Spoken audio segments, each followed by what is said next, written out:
Hi everyone, my name is Trigger Hell and you are watching another episode of Voices of Hell.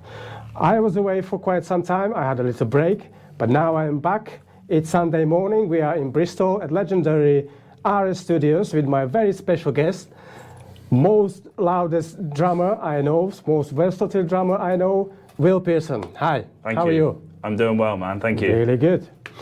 Let's start from beginning. I know you from quite some... I think 10 years almost. 10 years, yeah. A long time. I know you when you started in your first metal band.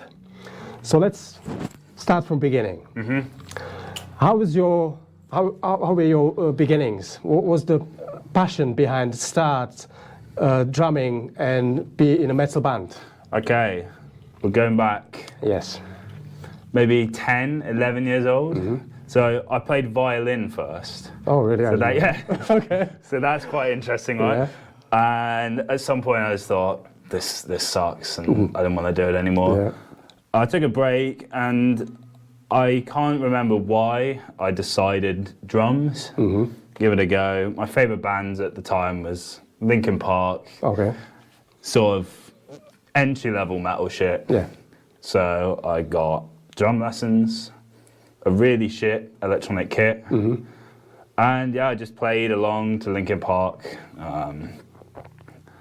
Avenged Sevenfold, that sort of stuff. So, okay, Avenged Sevenfold came a bit later. That was when I discovered double pedal.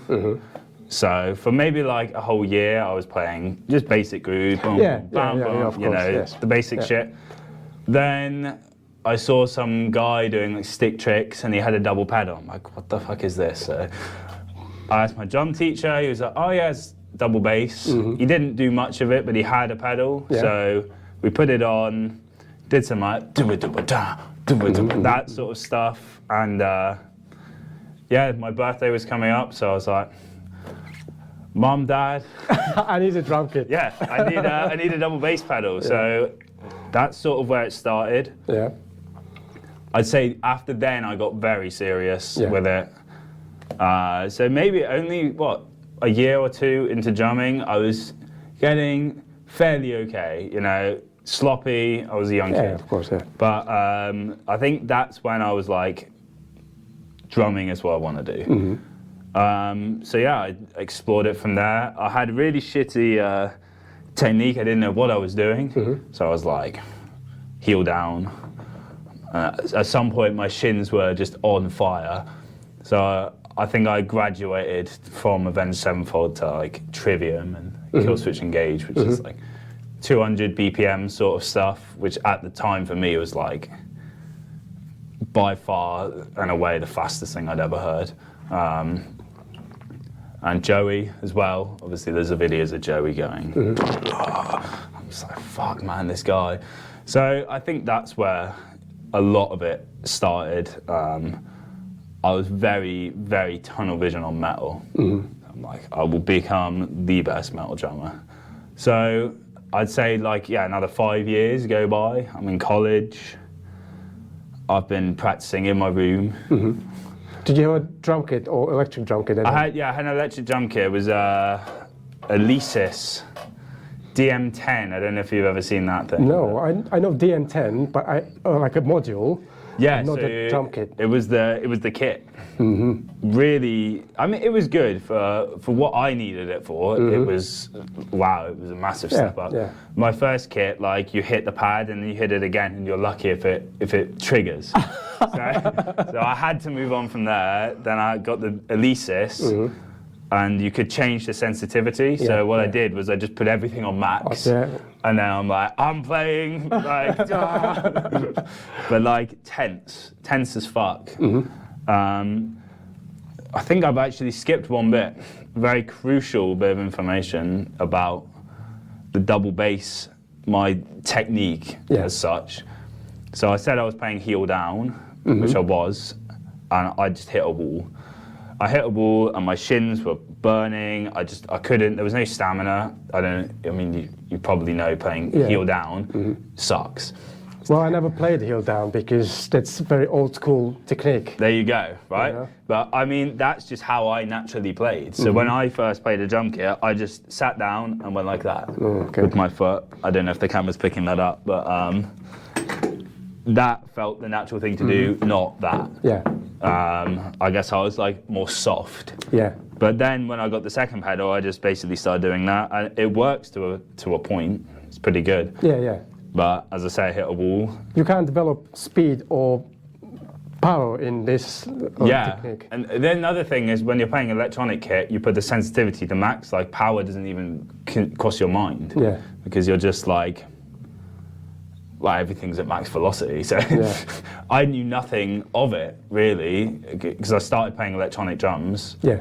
So my technique was very much just hit a thing and make a sound, but not thinking about how I'm hitting it. Yeah, yeah. Anyway, so I had an issue. I asked my teacher, and just so happened that he taught someone who was pretty successful. He's a very successful drummer now, but not in the metal world at all. Yeah, yeah, of course. But he played in a band called Trigger the Bloodshed. Oh, really? I know that. Yes, I know that. So Max Blunos. Nice. I doubt he remembers, but he came and gave me a lesson. And he just basically said, bring your heel up. Yeah. Changed your life? It did. Completely? No, it did, because after then, I was able to play. I mean, at first it sucked, you know, whenever you do something for a long time for one way and then you change, you're like, oh, fuck's sake, I'm a beginner again. But luckily I stuck to it. And the other thing he showed me, because I was struggling with hands, was you can play with your fingers. Okay. And I was like, oh, what? Fingers? Like, because I'm just playing like this. Like a wind-up monkey. I'll stop you there. What you were taught in the drum school, hand technique, because there's several. It was this. Okay, so I've been shown technique by a few different people. Yeah. Never like officially, other than one person who I will bring up later. Yeah. I mean, my hand technique is basically it's very hybrid. So I do a lot of things. At this point, I had no technique. I just hit things. So you were not shown how to play. I wasn't shown. I mean, you know. So what happened was I was going like this, and then all of a sudden, you know, you start making that up and down motion, which everyone does. But my left hand was just like, and I'm like, I'm locked. Tense, yes. I'm locked, and it's good for developing triceps, I will say, but it's bad if you want to actually play fast and for a long time. So those were the two things that I was shown. I think I was 15. So past on another few years, I've played in some shitty college bands and school bands. Never went anywhere. No one was particularly bothered about pushing it. But I always just had this burning desire. Like, I have to play in a band.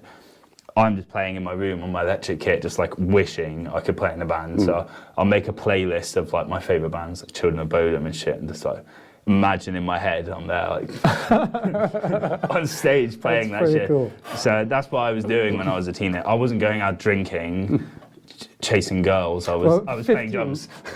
You know, like so in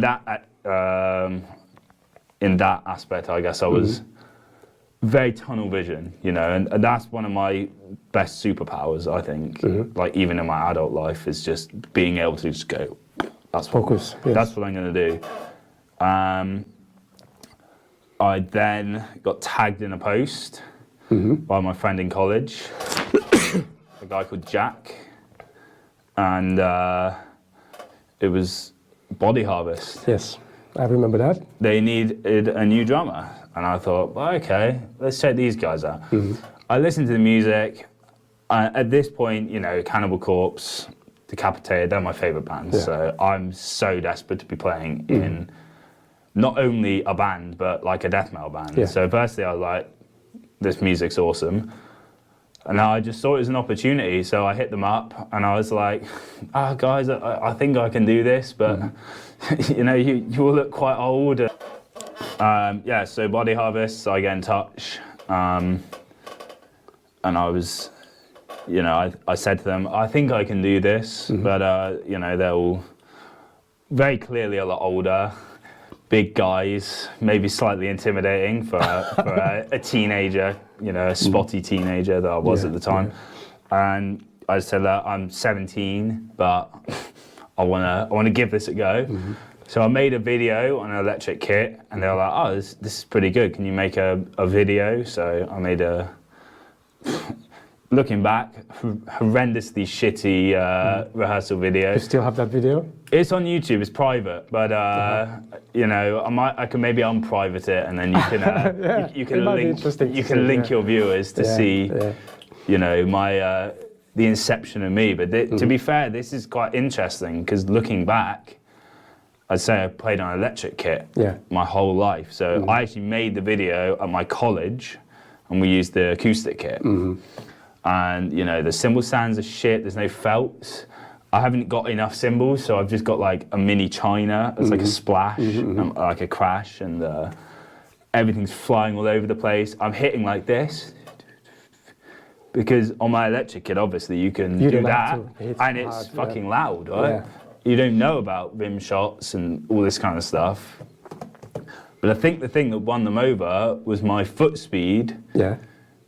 You know, going back to what we were talking about before, the heel up thing, I just developed it to, I guess, a pretty high level. Yeah.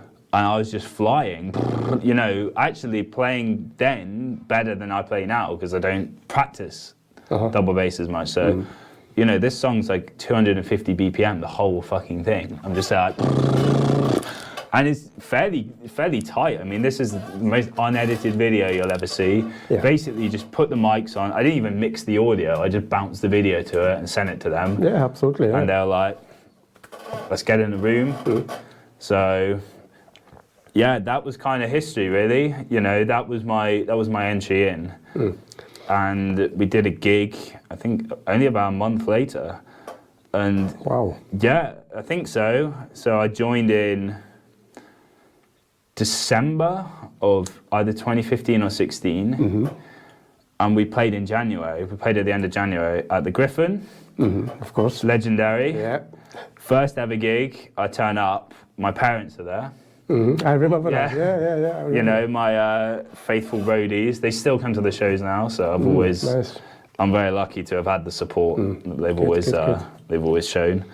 And yeah, it was just such a surreal experience, like playing live. I remember being so nervous the whole week leading up, and even when I got to the Griffin, I was like, oh man, this is like, I can't believe it, it's happening, I'm playing a gig. And I'd never been to the Griffin, so I'm like, this place is like, you know, it's a metal bar, it's kind of intimidating, you know, even for me, you know, because I'm pretty young at this point, I'm not massively social.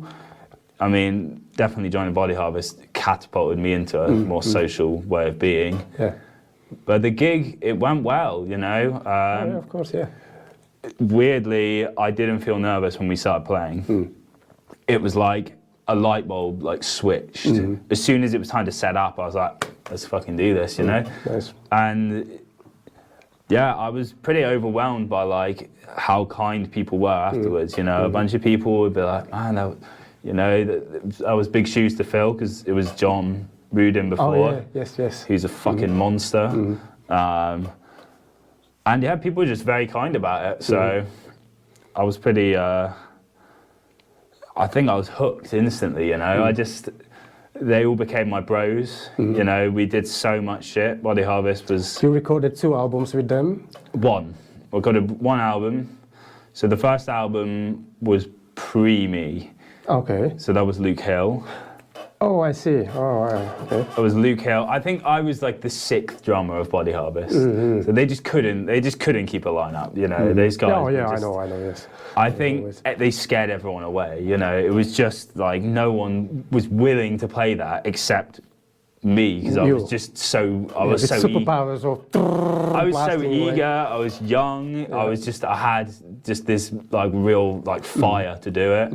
And let me tell you this, that was never easy. Like for me, I just used to go and play it, but my hands would be in fucking pain. I'm just like, I used to get fucked up. You know, we used to get really drunk. We used to get really stoned. And rock and roll life. You know, at that point, I think there was the perfect band for me. You know, like we all got on so well. We did the album. Everything went well. We played Bloodstock. And at a certain point, it just came time for me to move on from them. So you moved on to another band, which you changed your technique, and it was Diaz Holocaustum. Yeah, so there's a bit of crossover. So Diaz was maybe a year or a year and a half after I joined Body Harvest. So then I sort of started becoming a bit of a band whore, as you as a drummer also know. Yeah. If you're a drummer in the metal scene, every band messages you. Oh, yeah. Once you start getting known, at least in this local circle, everyone's like, drummer. Oh, there's no drummers you can. Oh, this guy's good, so we'll ask him. Yeah. So it kind of came about through a drunken conversation and some pretty poor SoundCloud demos. But I just saw massive potential in it. Yeah. So we jammed. And I don't really know if there was any intention behind it. I think there just was more room in the music for me to be more diverse. Yeah, exactly. So there's still blast, there's still that sort of stuff, but I guess... But you started playing slower grooves. Yeah, I started playing slower, more like 6/8 style stuff. It kind of also goes back to my ear was developing as well. I wasn't only solely listening to metal. I was listening to all sorts of shit, which nowadays I don't even know where my musical tastes lie, because I like so much. I can't just listen to one thing. Yeah, of course. So, that band was like a slow build, actually. So I was quite proud of what we achieved, you know. Band is, I say, it sounds like the band isn't going, it is, but we're just due to like a number of personal circumstances of everyone. Life gets in the way and it happens. It's not as active as we would like. And it's a shame, because when I saw you live a few times, it was always awesome, and Thank you, man. I loved the band so much. Yeah, so I mean, we have an album we're sitting on. Yeah.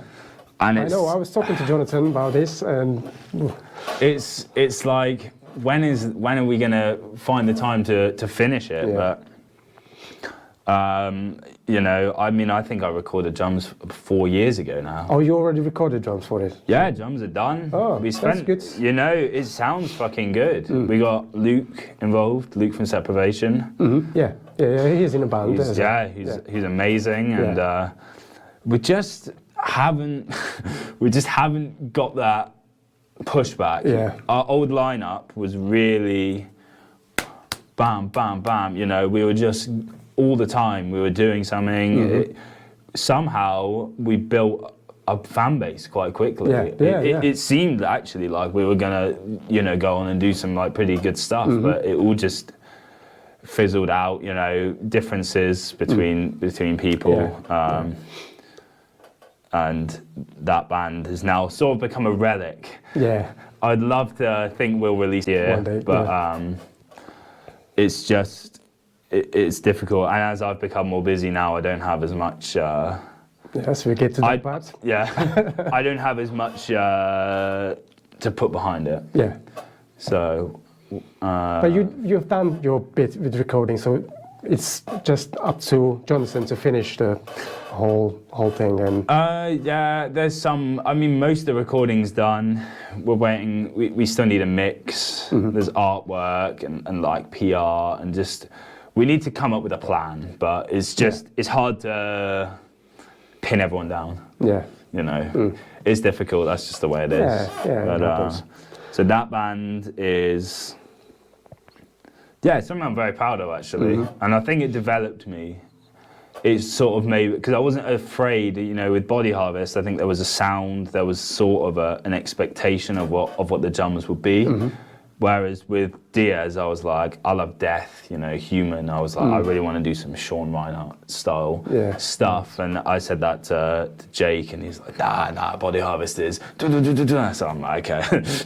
I know, as a drummer, and not just as a drummer, as any musician in a band, you have to sort of respect the band you're in. Yeah, absolutely, yes.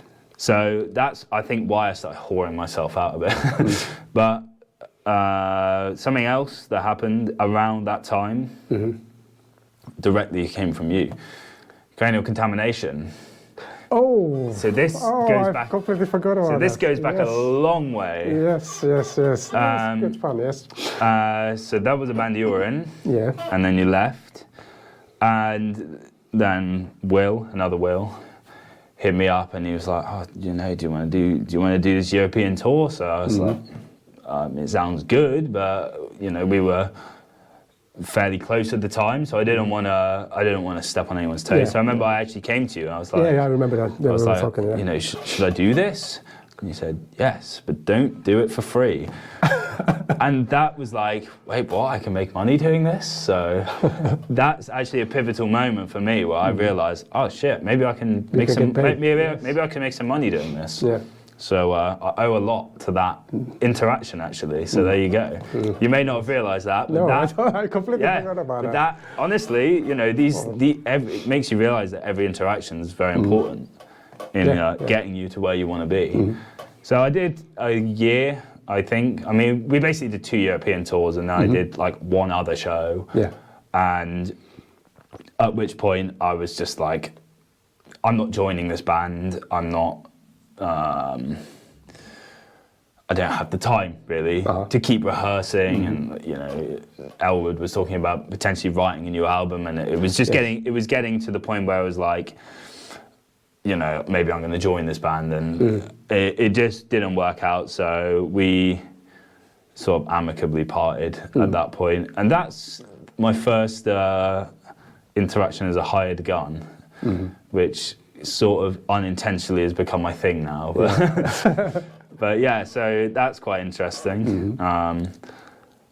What happened after cranial contamination? After cranial, Body Harvest was, we were really pushing it. Yeah. The album came out. We did,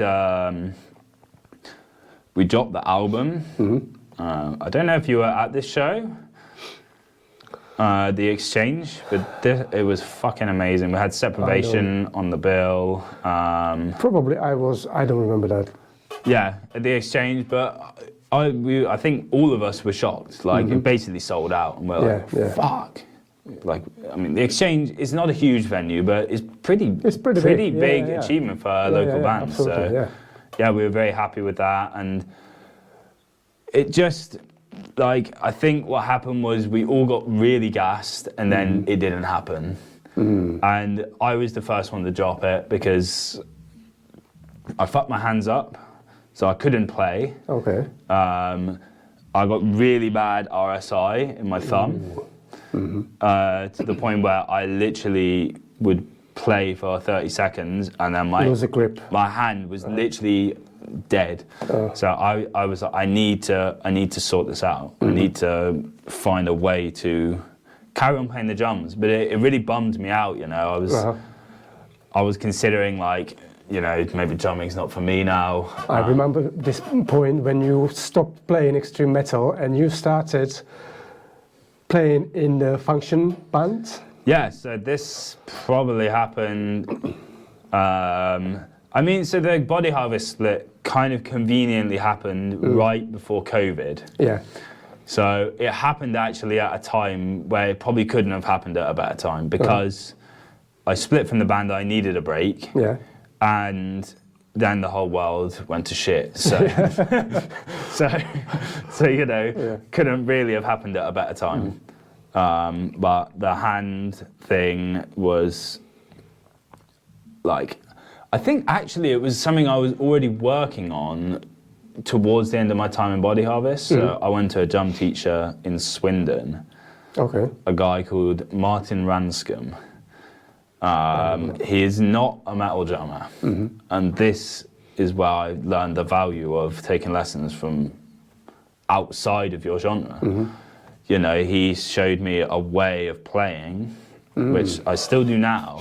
Nice. And it fixed my thumb problem very slowly, I will say. But now, because of this approach that I sort of,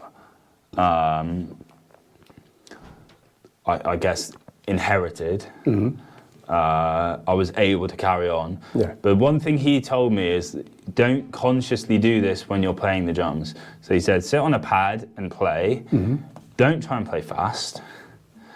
And don't try and do it when you're playing a gig. Yeah.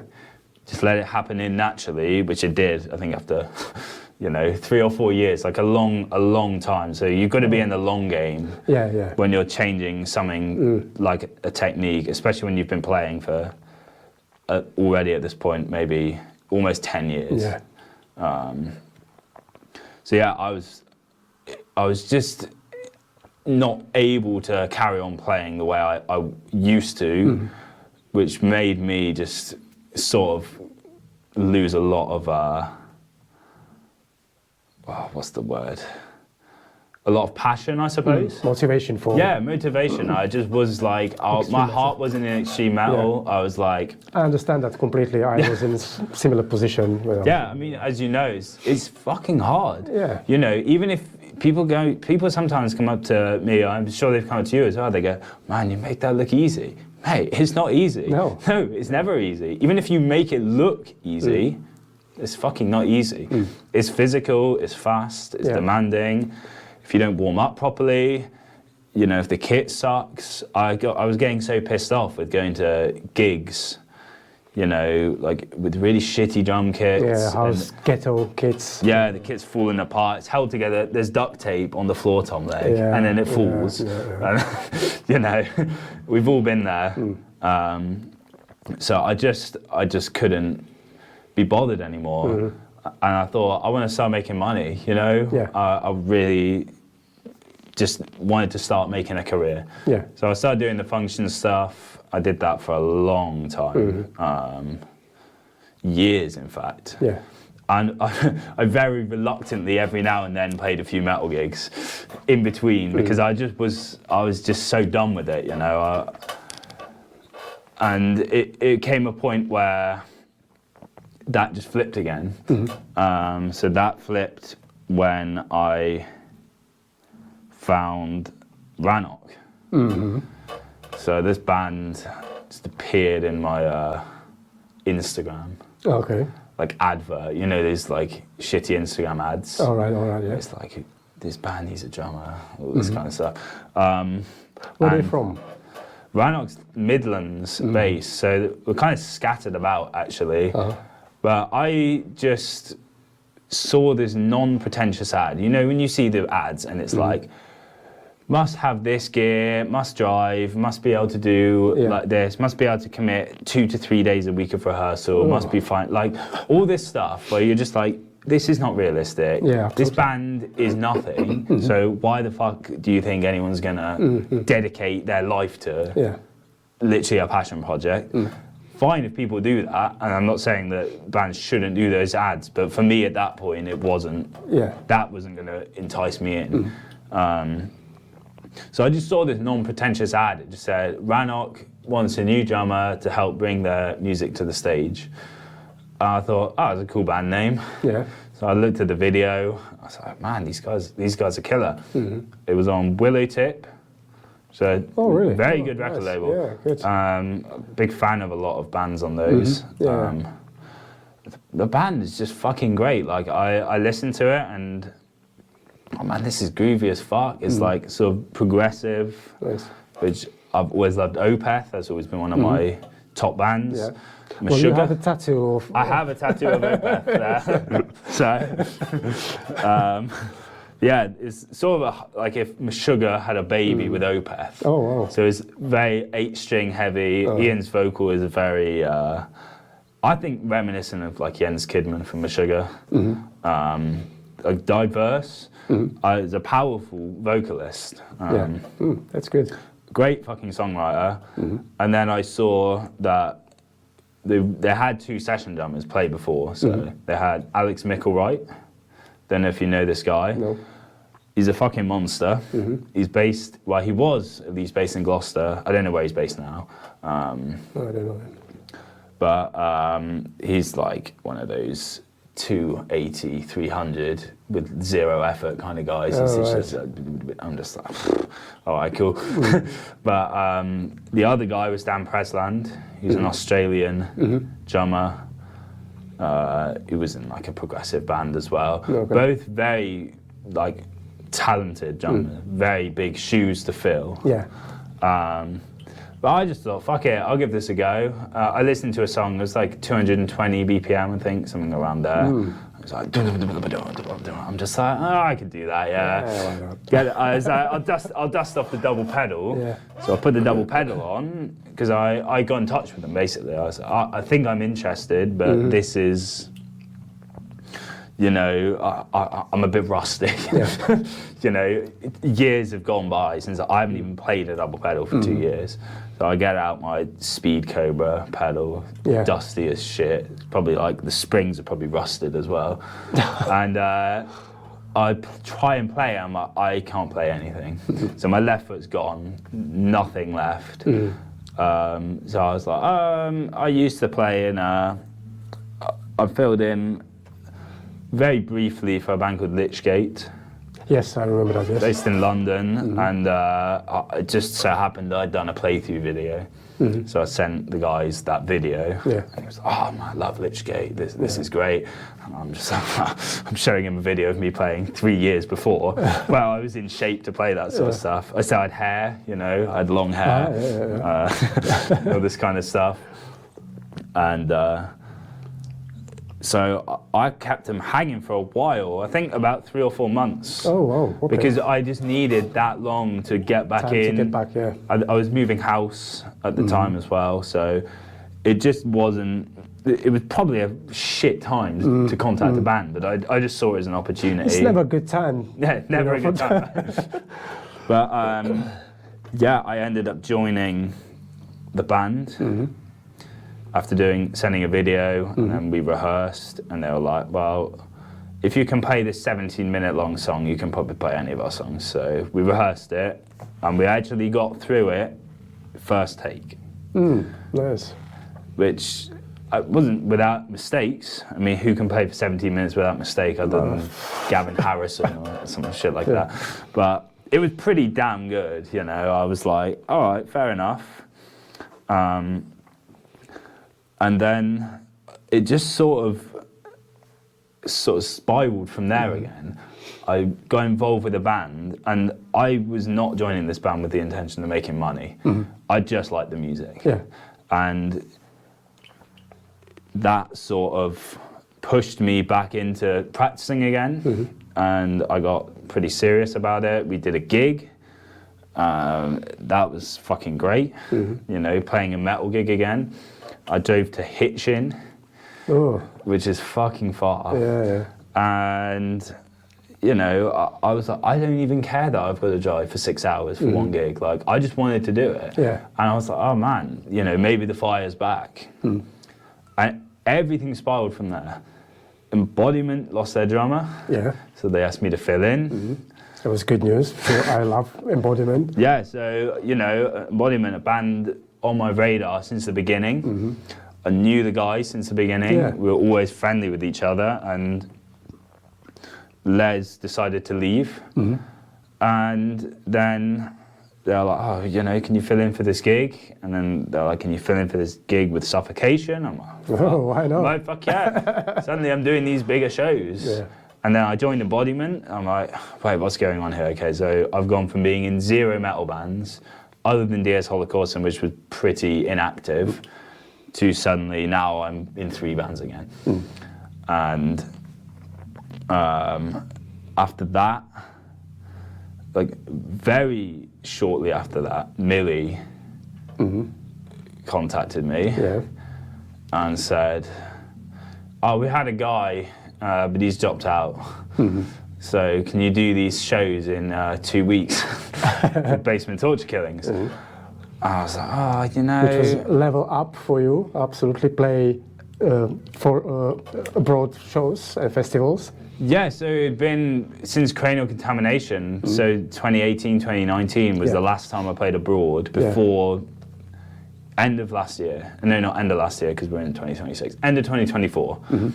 So these shows were with Raised by Owls, and Millie was like, it's in 2 weeks, probably you're not going to do it. But I was like, fuck it, I haven't really got a job. I can do that. I didn't really have much of a job outside. I was doing some teaching. It wasn't making me enough. I just moved back in with my parents again. Like, situation was pretty dire, but I was like, you know, I've got the time. So I just went in and rehearsed every day in my practice room. And also, the fact is, I had to drive to Norwich, which is fucking far. That's like 6 hours. Yeah. So I was like, well, you know, I need the money. So I told them my fee. I genuinely thought they were going to tell me to get fucked. Yeah. But they didn't. So we did the gigs. Great time. Love those guys. Yeah. You know, such good friends now. But we did those 2 shows, then we went our ways, and you know, I thought, that's great. It's another band that I've played for, that good for my profile, and I enjoyed it. Then, like a month later, Paul's like, yeah, so we also need a drummer for January with Gutterlax. So I was like, okay, cool. I mean, I'm not really in this gore grind world. Yeah. So I just sort of went, fine. Yeah, why not? Yeah. You know what the deal is fee-wise and all this kind of stuff. Just thinking like, you know, I need the money. So we end up playing in Germany and Prague. Fucking sold out 500 cap venues. Yeah, well, Gutterlax blows me away. I love the guys in Gutterlax, and but it's just like this, such silly music. But people love it, and it made me realise that, oh man, people just want to have a good time at these gigs. So anyway, we played, and I'm like, I should probably develop my character a bit. So because the whole thing with Basement Torture Killings is everyone's a killer. Yeah. So I put this wife beater vest on, just pour this blood on my head. It's like, this is pretty sick. Yeah, of course, you have to play a character in a band like that. And as well, it was sort of a return to, I won't say return to form, but Basement Torture Killings is a lot more in line with what I was doing with Body Harvest. Blast the whole time, but it's not as fast. Yeah. So with my newfound way of playing, much more aggressively, everything's a rim shot, everything's loud as fuck. And I think they enjoyed that, you know, they enjoyed the intensity of it. You know, we gelled really well. Again, do those shows, say our goodbyes. I actually got really unwell. I spent the whole last day just throwing up. We got some like stomach bug or something, but it was awful. But other than that, the tour was great. So great to end it on a downer, right? Yeah. But then I was like, okay, that's done. You know, maybe we'll do some more together. But they're, at this point, they still think Ewan's going to play. Ewan, their drummer. Yes. Who was just, you know, dealing with family, but he just had a kid. So so he was not, I'll have a drink later, actually. He was not able to play. He just wanted to be home, which is totally fair. Understandable, yeah. More important things sometimes than dressing up as a serial killer and playing gigs. So we say our goodbyes then, and I was supposed to be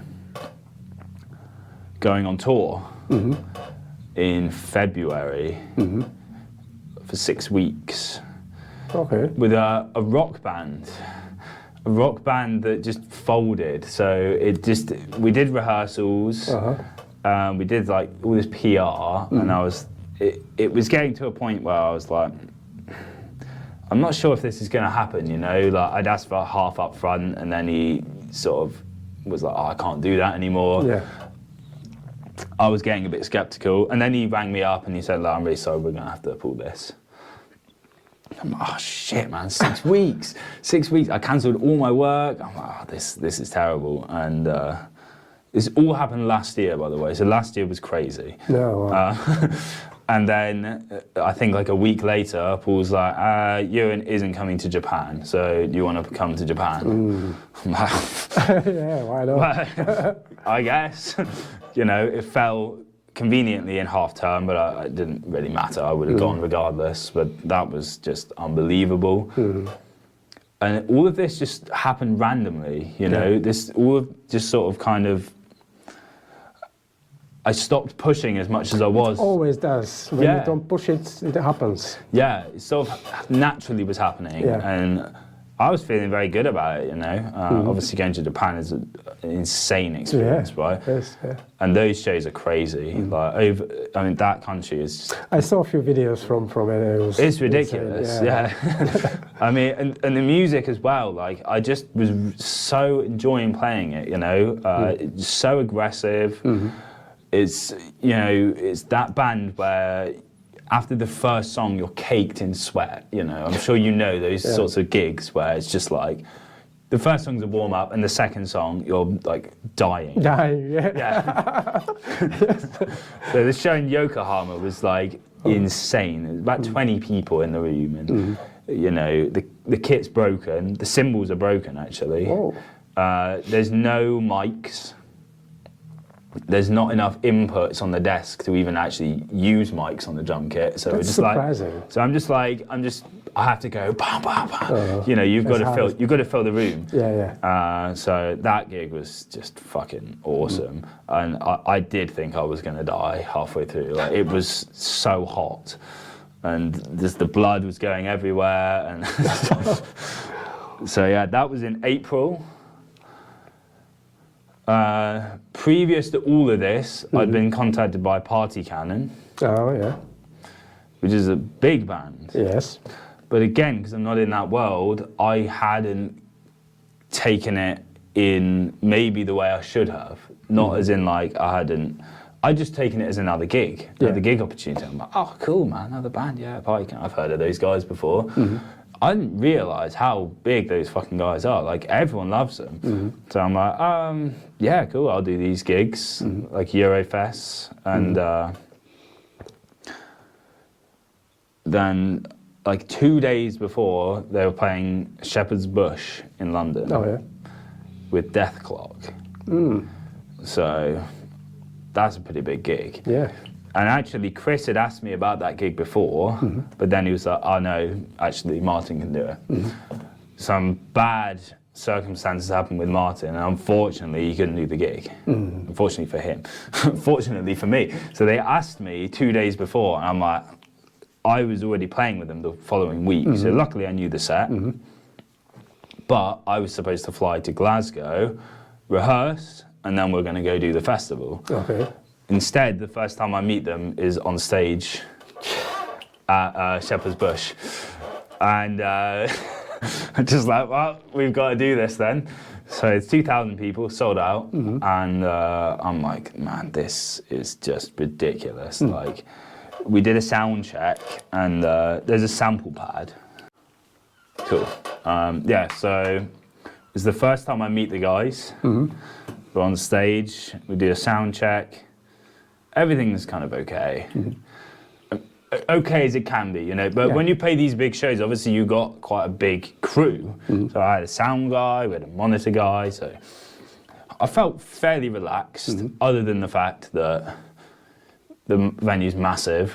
And there's Gene Hoagland's kit behind me. And, you know, Gene's there on the side, so we're doing the sound check, and Gene's there, and he like pops an eye in, and he just walks off, and I'm just like, oh no! You didn't impress him. So apparently, Daryl, also in Scordatura, I'm sure you know him. Was like, yeah, man. Gene was like, were you guys in Party Cannon, man? That was like some blasty shit. I'm like, okay, I did impress Gene. I didn't get to talk to him actually, because, you know, when you play these gigs as well, there's no time. There's no time to talk to the people. They don't want to talk either. You know, they're tired. They've been flying for a long time. But he gave me a fist bump, so that was cool. But so in the sound check, we didn't have the sample pad. So I was borrowing Martin's sample pad, who's the drummer of Party Cannon, and it's like this Roland pad with like, I don't know, it's basically, there's no screen on it, so you just load the samples in, it's like a dial, 1 to 12, and you just select which one you want to do, and then you hit it, and the sample plays. Oh, okay. Yes. I'd never seen this damn thing before, and they Is it left just one pad? Yeah, Okay. I think it's called a Roland SPD1 or something. And they left it in the van by accident. So we just sound checked without it, and then the first time I see this damn thing is when the gig starts. And Chris sent me a message on Facebook Messenger of the samples with the number next to it, so which one had to be done before which song. So I'm there looking at it. I've got my laptop with the click tracks, because I basically made guide tracks for all the songs, because the songs, firstly, are not only fast as fuck, but they change all the time. It's like 2/4, and then it'll be like loads of 2/4 bars that segue between sections. Yeah. But then it's a I'm just like, fuck. Like, I'm dying from like trying to play it, but then it's also, I'm trying to remember what the fuck's going on, and we've not rehearsed. And I have to work out what sample to put, which bit. So all of this is going through my head. I'm just like, we've just got to go, we just got to do it. Hit the sample. Like, yeah, we are Party Cannon, that's what that was. And then start the song. I'm like, okay, right, we're in. Just don't lose your focus. 10 seconds in, my pedal breaks. So the left pedal falls off. Okay. And then I play and then the whole first, literally, I'm talking seconds into the gig. I'm just like, are you kidding me? Like, of all the times this could happen right now. So I played the whole first song with 1 foot, which is just stupid. Yeah. Somehow made it through. So then I fixed the pedal. It takes a little bit of time because I'm there like, oh no. And I'm just like, this is so awkward. Like, obviously when you're on the stage as well, time moves like so slow. But you don't realize like how quick you can actually fix these things. It was maybe like at the most 30 seconds. Yeah. So yeah, then we start the next song. To be fair, the rest of the gig goes pretty well, bar one bit where I forgot a section, which, credit to those fucking guys, they just caught up, and we pulled it off. Everyone was really happy. I mean, nice. it's a pretty insane thing to do. You know, play a show that big, not rehearsed. It's not easy music. I felt pretty shit after the gig. I was like, man, I fucked it, you know. It wasn't perfect, because I'm a perfectionist. I was like, it wasn't perfect. But I got into a habit of filming the shows. So my GoPro, which is now dead, is just overheated, which is awesome. Thanks, GoPro. But I got into the habit of filming all the shows. So I watched it back the next day, and I'm like, you know what, fair fucking play. Like, that was pretty decent, considering all the circumstances. And now I just felt a lot more confident going into doing Resurrection Fest in Spain, which was huge, 10,000 people probably, insane.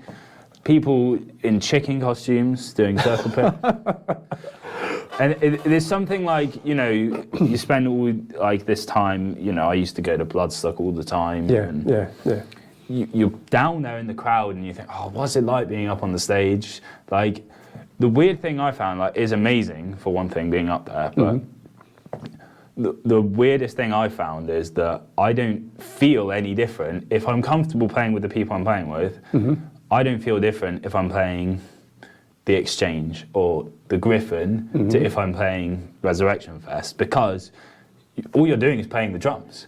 It's just the scenario that it is. But it is pretty insane seeing like a crowd of people like doing a wall of death and all this kind of shit. But it really was like, they do push-ups as well. Yeah, they do a push-up pit. I'm just like, what is going on? I think Resurrection, I could take a lot more of it in, because the Shepherd's Bush, I actually couldn't focus on what was going on around me. I literally was just like, am I in time with the click? And like, am I playing the songs? It was basically a rehearsal. So that was a rehearsal. You know, a very public rehearsal, but it was a rehearsal nonetheless. And then the other gig I did with those guys was Motorculture. And that was probably the best one, especially crowd-wise, and you know, it's just amazing. Weather over there, it's like 35 degrees. Oh, nice. But like, not 35 degrees in the UK, where it's humid and melting, shit. yeah. It's like, I don't know, it's somehow different when you're over, I was in France, so that was really nice. And you just like, I just had this feeling like, oh man, you know, I'm so lucky to get to do this, to get to experience like what this is, because I'm not in that band. I was just lucky enough to be there to share that experience, and it just gives you a view of the other side. Yeah. But it also makes you realise that everyone you idolise, they're just a human. Yeah. They're just a human like you. Yeah. They just got further along. So I had you know, a lot of good times doing those gigs. Good. So, you know, maybe I'll do more with Party Cannon, maybe not, but it's totally dependent on if they need me. Yeah. I'm a hired gun, so they have a permanent drummer who's very good. He's a fucking madman. Oh, yes, he is. He's also a punisher in the gym, as I found out in Glasgow, because I trained with him. And then I did a rehearsal with Party Cannon afterwards. It's like, oh, God. So, yeah, he was like, it's a light session, man. Yeah, yeah, maybe for you, but not for me. So, we're, I think, almost at the end of things. I saw something you're going away with Function Band. Yes, so coming up next week, I'll be flying to the US. Oh, wow. For the first time, and I'll be on a cruise ship for 4 months. Nice. So I'm going to be exploring the West Coast. I spent a lot of time in Mexico. It's this album, and we'll have a show next. So, you know, maybe I'll get some enchiladas or some shit. Oh, beautiful. But, you know, that came across from people I've played with for a while. And it's a different experience, a different world. Yeah, I bet, yeah. You know, it's so much different from, like, it's a different energy. The thing I find good about playing Function Band is that it grounds you. You have to play a certain thing. Yeah. So you can't, you know, with Party Cannon even though I'm playing their songs, I can still play it in my way. Yeah, improvise a little bit. Yeah, but in a Function Band, there's like drum fills that people are expecting to hear. Yeah. And it's not hard stuff, but man, it's hard to play a gig for 2 hours and not fuck up, even if you're playing easy shit. Yeah. Like, it's very difficult. So it really improved me as a player. Especially the jazz stuff. I mean, I'm not a jazz drummer, but like even just learning a bit about how to swing properly and like this sort of stuff is melted into my metal playing a bit. I'm not quite as much of a loose cannon as I was when I first started playing, where it was just windmilling and fucking blasts and just like hope for the best. A bit more calculated now, I'd say. Very good. And yeah, so that's coming up very soon. Hopefully 2 releases this year. So a new release with Embodiment, which I recorded. Oh wow, cool. Oh yeah, actually I saw some posts about them recording. Yeah. So we recorded that a year ago. It sounds fucking great. I bet. I'm very, very excited to release it. So I'm excited to see you at in Bristol. Yes, Bristol Extreme Fest. Yeah, Bristol Extreme Fest. Which I'm also very lucky to have been asked to drum tech for on one of the stages. Yes. So I'll be there all day, double duties. So yeah, Embodiment and a new Rannoch album. Which will be out on Willow Tip at some point. It's done, it sounds good, it's very ambitious. I mean, the parts in some places, they're so difficult. Like, it's not the sort of thing that you can, at least at my level, just whip out in one take. Like, we spent a lot of time finalizing the ideas. I'm terrified to play any of it live, but luckily I have 4 months away where that isn't going to be an issue. And after that, I have another tour, but that is Top still secret. it's not top secret, but it's under wraps still. It's not officially announced, so I'm not gonna say anything yet. But that is also looking to be a pretty good one. So the year is already set out pretty well. Nice, really good, really good. With like the occasional wedding in the summer in between to of course. keep my pockets full. Okay, let's move on to your drum kit and let's tell us a little bit more about your gear. All right. So this kit I've had for I think almost 2 years. Actually, probably longer, maybe 3 years now. So before I had a Mapex kit. All right, good to go? Yep. So this kit is fairly new. I think 3 years now I've had it. It's a Tama Star Classic. So this is an 8x7, or maybe it's 8x6, 10x7, 12x8, potentially, or it could be 1 inch deeper than that, I'm not sure. And this is a 16x16, I want to say. I wish I knew my configuration better, but to be honest, I don't. The kick is a 22x16. So quite shallow, actually, but it's punchy. You can tune it low, still triggers well. And I like to be able to really lay into my kicks. Cymbals, oh no, I haven't talked about the snare. This is a SLP Babinga. I've had that since the beginning, I think. And it's a fucking monster. Like, it's so loud. I can see some rusty bits in already. Oh yeah, it's rusted, it's probably fucked, but it sounds great. Like, I like this HD dry head because you don't have to muffle it. So it's got a lot of ring anyway, and because of the snare wires, which I would... So the snare wires are pretty big. Oh, yeah. So I've got like these 30 strand wires, which just makes it louder and like really responsive. So you can play, I can get away with playing this in a metal context, and I can get away with playing a funk groove. Yeah, absolutely. With something like that. And especially if you turn these off, you can play a reggae song, no problem. So that's the main thing of my gear now, versatility, because I like the options.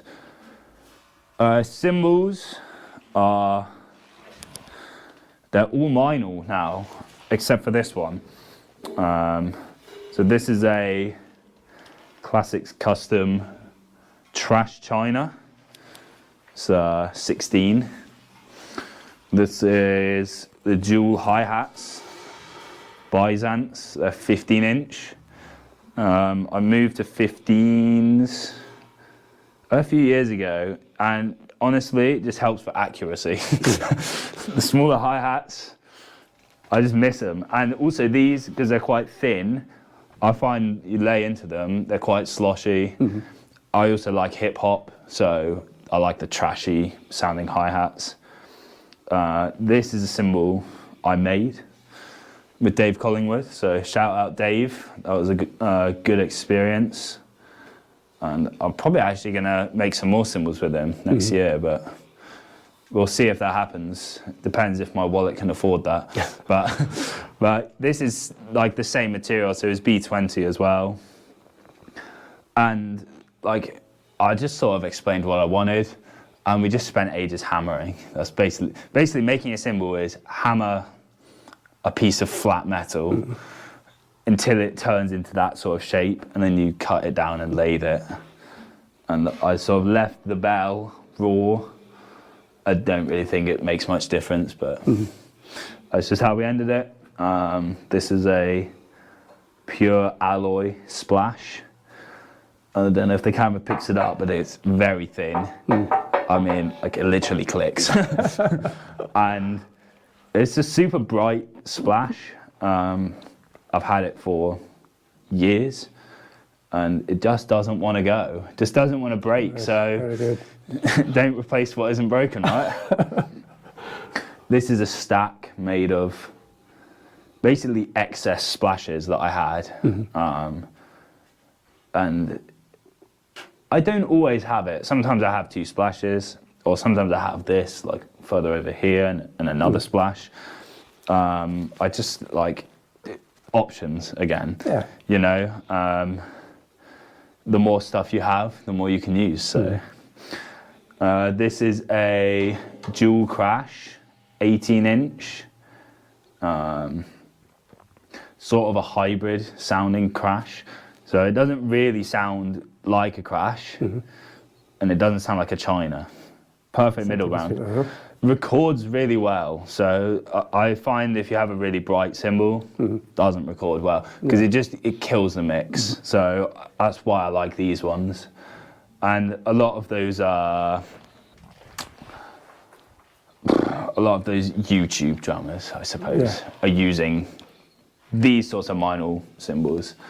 I might come around this side. So this is a pure alloy China, 18-inch, which is fairly new. I like it. Again, it records well. I think it's too thick, so it's like not my favorite. I had a Byzance China before, but if you know anything about Byzance, you know, you can't buy them all the time. They're very expensive. So I opted for something else, and it is a nice cymbal, but I probably wouldn't buy it again. So once this one dies, I'll be going back to Byzance probably. This is the Derek Roddy ride, called the Serpent's Ride. It's a 21 or 22. No, it's a 21. Quite a big bell. Also, surprisingly versatile cymbal. The only issue with it is it's loud, so you can't play it in all scenarios. But you can crash the fuck out of it as well. So that was good when I was playing grindcore, because you can have this, one crash and hi-hats, and this is also a crash. So that's kind of cool. And then this is my retired main crash, which we put some holes in, courtesy of Dave Collingwood, because I had a crack.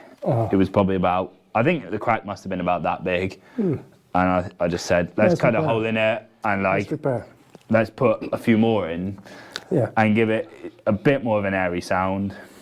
It's very thin, but it's lasted, you know, another year, and I've been hammering the hell out of it. So I can imagine. Yeah, but I don't use it as my primary crash, because I was so scared of breaking it. What about the pedals? Pedals are the ACD Darwin pedals, I think is what they're called. They're fairly new. I learned the hard way you have to tighten these a lot at the Party Cannon show.